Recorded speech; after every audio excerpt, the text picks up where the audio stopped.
wife is one of your clients, and you've definitely helped her. Oh, well, thank you very much. Oh, very good. I definitely do know Renee. Yeah. She's a sweet, sweet woman. She now walks 5 days a week, or 5 miles a day, or whatever it may be. And I mean, her whole lifestyle has changed. Really. Okay. How are you, sir? Doing great.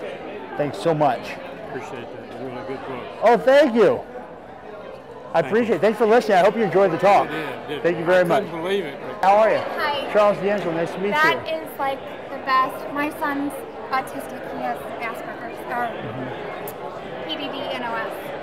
And the story of you being bullied and stuff like that, that's my son.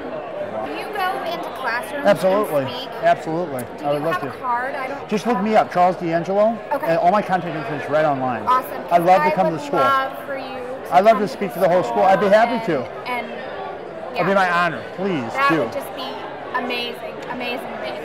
Hi, how are you? I'm Charles. Nice to meet you, Charles. Kim. Nice to meet you, Kim. Very good. Thanks for coming. Did you enjoy it? I did. It's Good. very inspirational. Well, thanks. And It thank you was so so much for being here. inspiring. It was Thanks great. so much. Thank I really you. appreciate it. Thank you so much.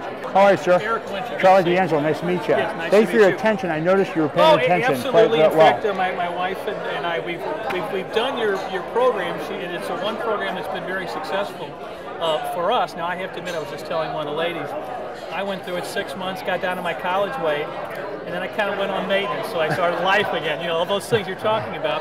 But I recently just kind of recommitted to getting back into the regular exercise and Be more strategic about a your little more eating. strategic about it. So hey, so we're excited Absolutely. about it. And do What this. you said was very true, because it is a struggle, but if you have a reason, and there's a reason behind the actions that you take, Then you can do your it. whole life Changes. changes. And anything you want, you can get.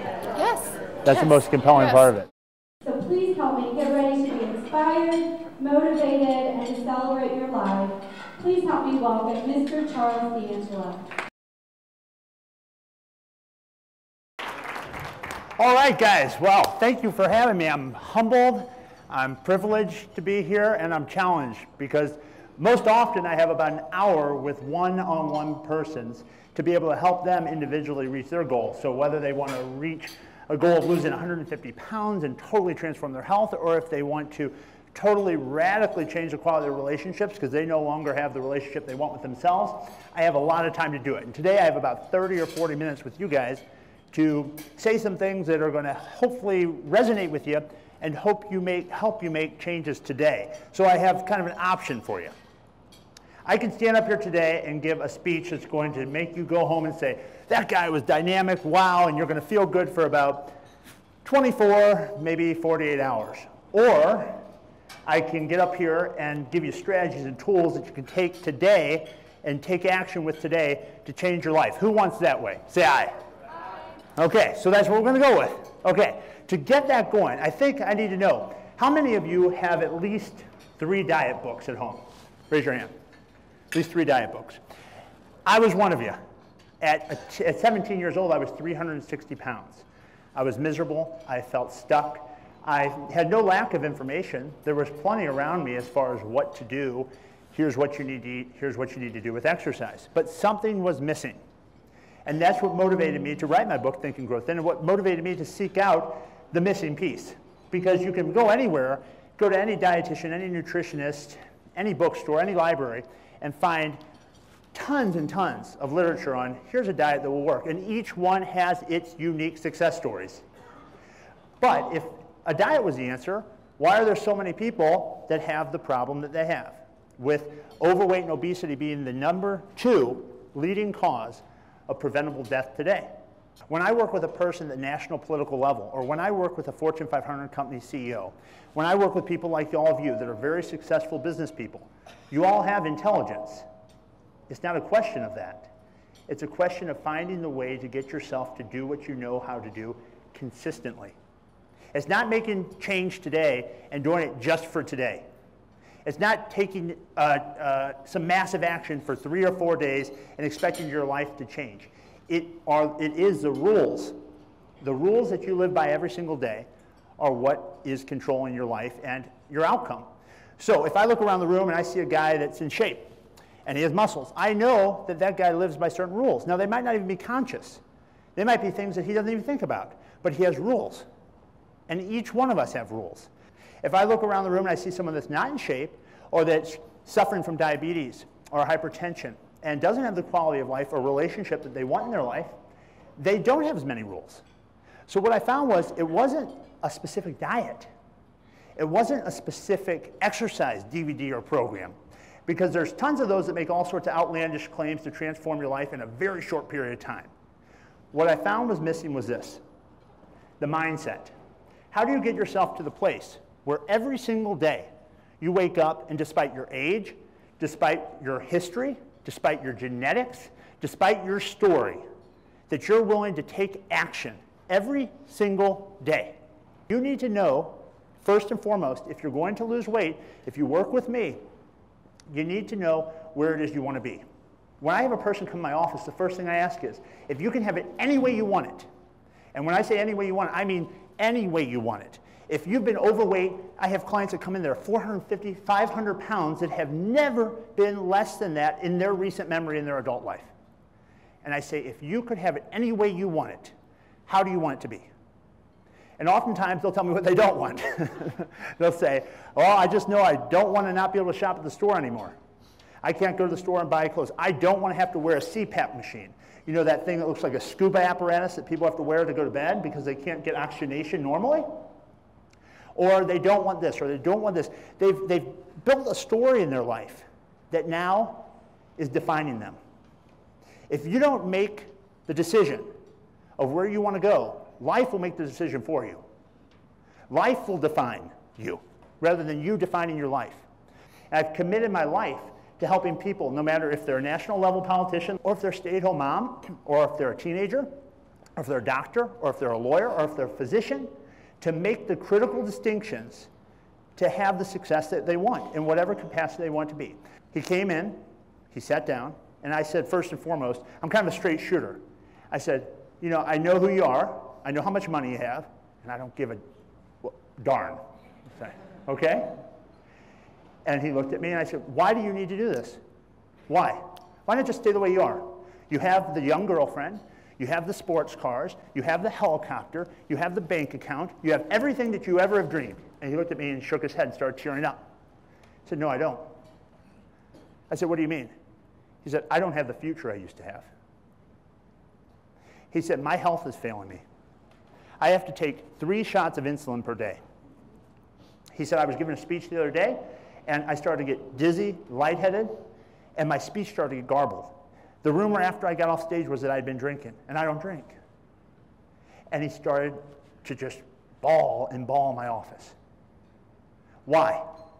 Because what he had thought would bring him fulfillment didn't. You can have every single thing, tangible thing that you want, but if you don't have your health, it doesn't matter what you have. Because every single one of us are mortal. Every single one of us have just the time in front of us, this present moment. And that's what gets me up every single day when I wake up, is I know that I have the opportunity, when a person steps foot in my office, or when the reason I wrote my book is because I can't meet with everyone one-on-one. That's why I do groups like this. So I can inspire you guys all at one. You take it, you bring it, you pay it forward to other people, you take the book, you apply the strategies, and you make a difference in your life. What I work to do is to bring change to people before it's urgent. And the way you can do that in your own life and your own business is bring the urgency to now. Ask yourself, if I don't make the changes, when I'm looking back at my life 2 years from now, 3 years from now, a decade from now, when I'm 50, when I'm 60, however old you want to fast forward your life towards, and I'm looking back at my life, if I don't make this change, if I don't take control of my health now, what am I going to lose out on? What am I missing out on by not making the decision to take charge of this? What do I feel is so important that I'm not willing to make time for myself? There's all sorts of real things that happen in life that can give you justification to decide to make yourself less of a priority. But I came to the realization that the only thing I could take control of was myself. You can't change your husband, you can't change your wife, you can't change your kids, but you can make the decision to be a positive influence on every single one of those people by how you lead your life. We all have responsibility We all have opportunity to change people's lives every single day.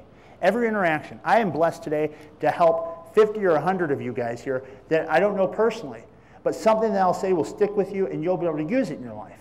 Every day you're given the opportunity to change people's lives. If you'll stay true to who you are, taking care of yourself, making yourself a priority, staying true to what God has charged you to do, not getting caught up on numbers and outcome and how much money I'm going to make and all of these things that aren't pulling you forward with your purpose, but rather they're taking you off of purpose, everything will work out.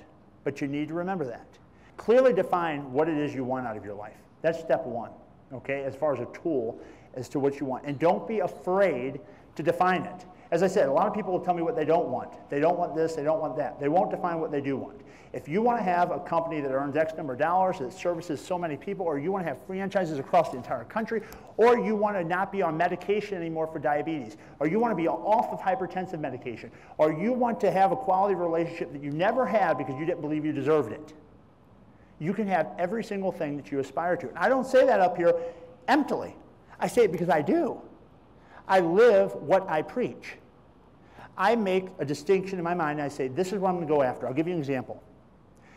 I decided very early on that I really admired President Clinton for all of his work he does with the child obesity epidemic. As a child who was obese, his foundation does an immense amount for the underprivileged. And I said, I have to meet the man. Now, here's a kid that doesn't have any financial means for himself, who's making $6 or $7 an hour and says, I'm going to meet the president. I said it.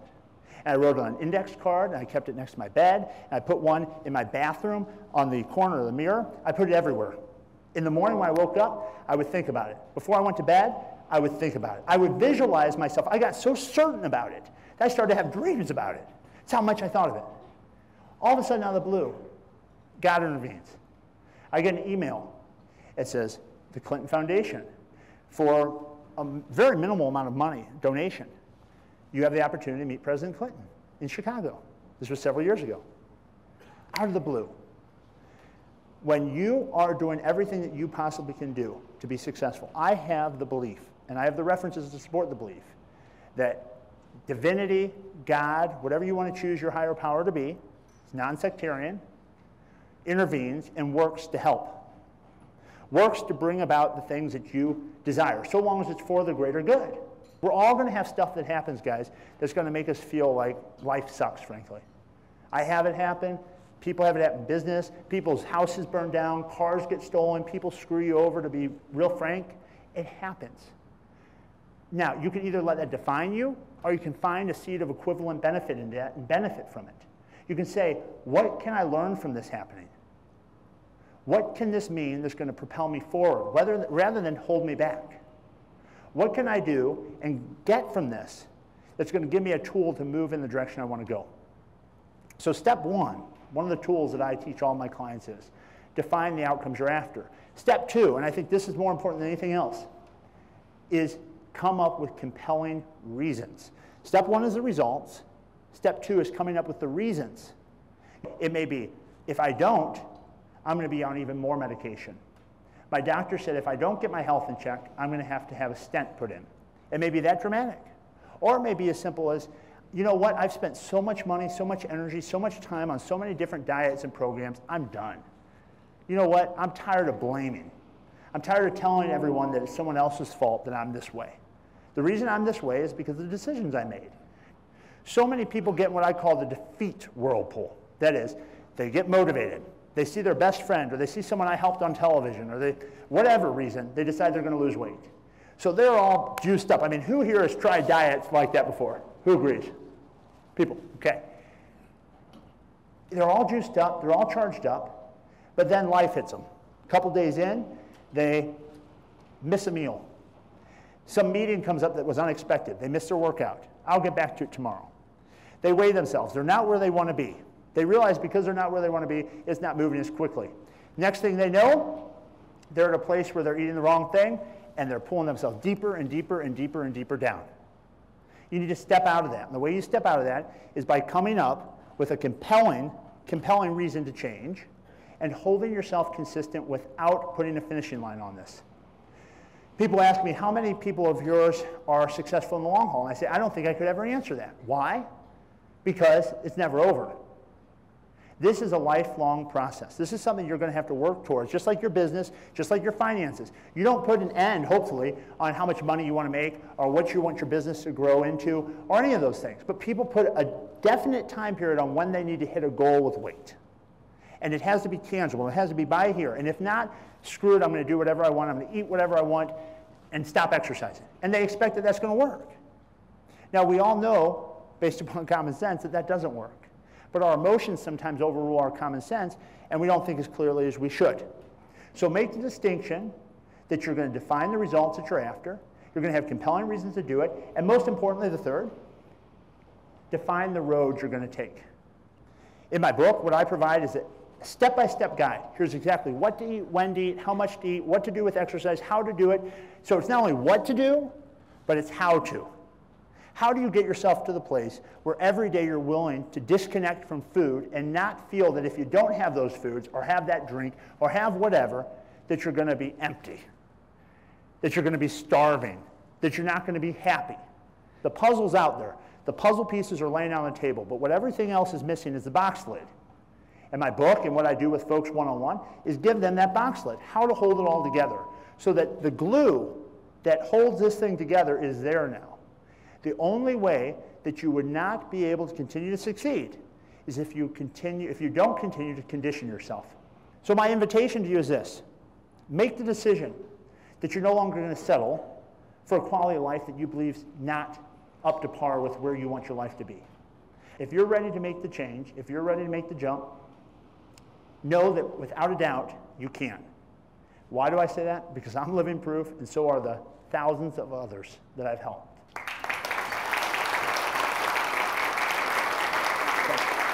Thank you very much.